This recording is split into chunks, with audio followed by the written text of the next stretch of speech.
Today, let's look at the tuck handstand. So this could be if you have a freestanding hold like this, and then you go down into the tuck there, or it could be a tuck handstand using the wall for assistance.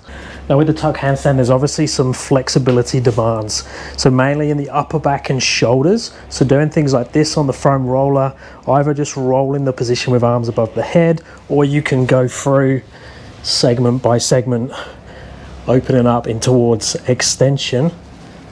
Or we could do more static holds using a yoga block. Just make sure it's like a cork yoga block or the more dense version.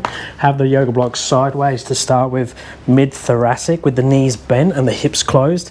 If that feels okay and you're not going into your low back and you're pretty comfortable there, you can extend the legs, making sure that you have a slight tucked under position with the pelvis, so not hyperextended in the low back. And just be careful that you don't hyperextend through the neck.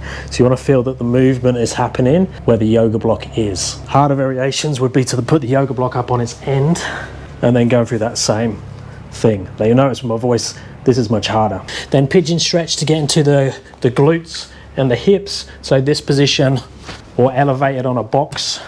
So get into that hip in the pigeon position, making sure the knee is at 90 degrees. Push the knee down as you lean forwards into the position, trying to keep a flatter back.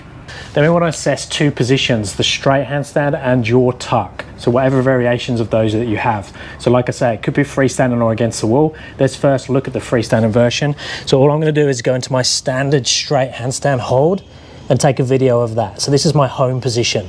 And then I have my other home position, which is my tuck. So I'm just going to go as deep as I can where I can show control, trying to keep the shoulders on top of the hands. Hold. And then ideally return back to straight position. Now if you don't have freestanding yet, we can do the same thing up against the wall. So have the heels kissing the wall. Now I could pull away from the wall using the normal heel pull drill, so using the fingertips to pull the heels off, or I could keep the heels lightly against the wall. So there's my position number one.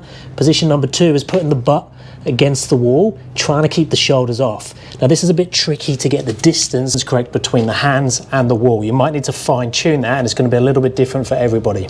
Okay, now let's do the nastiness. Now this stretch is probably the best tuck handstand stretch there is. Now I recommend that everyone does this, whether you're freestanding or still using the wall. Once you have a freestanding, it's actually easier to hold the freestanding tuck than it is to do this wall drill. So I would still use this wall drill to increase mobility. Now we want to use the length of the femur, so the distance between my knee and my hip, to determine how hard this is going to be. So we want to make sure that our upper leg is parallel with the floor when we're inverted. So I'm just going to walk into a chest to wall position, knees against the wall, and I'm going to keep walking the hands in.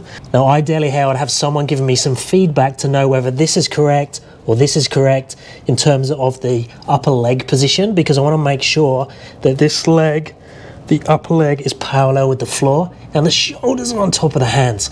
This should be really hard to keep the shoulders on top. If this is happening and the shoulders are too far away from the wall, I need to get back down and move the hands further away. So it's useful to have a marker or point of reference on the floor that you can line your fingers up with, and then you can get in and out of the position. If you're by yourself, set a video up so you can see from the side if you're at that correct height. You can also feel it. So if I come further down here, you can see that's much easier. If I come up here, that's much easier. Somewhere in the middle here is the nasty bit. This is where I need to hold for around 20 to 30 seconds. Then we can look at transitions. So transitions between the straight and the tuck, going between the two. So ideally, my straight and my tuck looks the same every time. I pull down using the upper leg. I'm not pulling down by bending the knee first. I'm pulling the knees towards the chest, shoulders down top of the hands, and I return back to the straight position every time, hitting that home position for the straight, hitting that tuck position, exactly the same every time.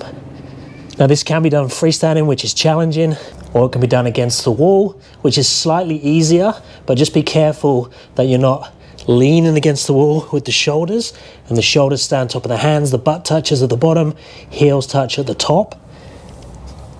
And I try and do that same thing where I'm getting home position number two, home position number one, and hitting the same positions every time. Now once you have a usable tuck, you could start to play with it with your entries, your exits, and your transitions. So I could jump passing through tuck, so my shoulders stay on top of my hands. I dip through the legs first, I jump, pass through tuck, end up into handstand, come back down, pass through tuck back to handstand. I could do exactly the same. Go straight to tuck. I could transition to straddle, go back to tuck, come back down again. I could even go through the press variations of tuck. And they can all be done on or off the wall. And I can use the wall as much as I need to, but I'll go through different variations of those in another video. So let me know if you have any tuck questions, and I'll speak to you next time. Thanks, guys.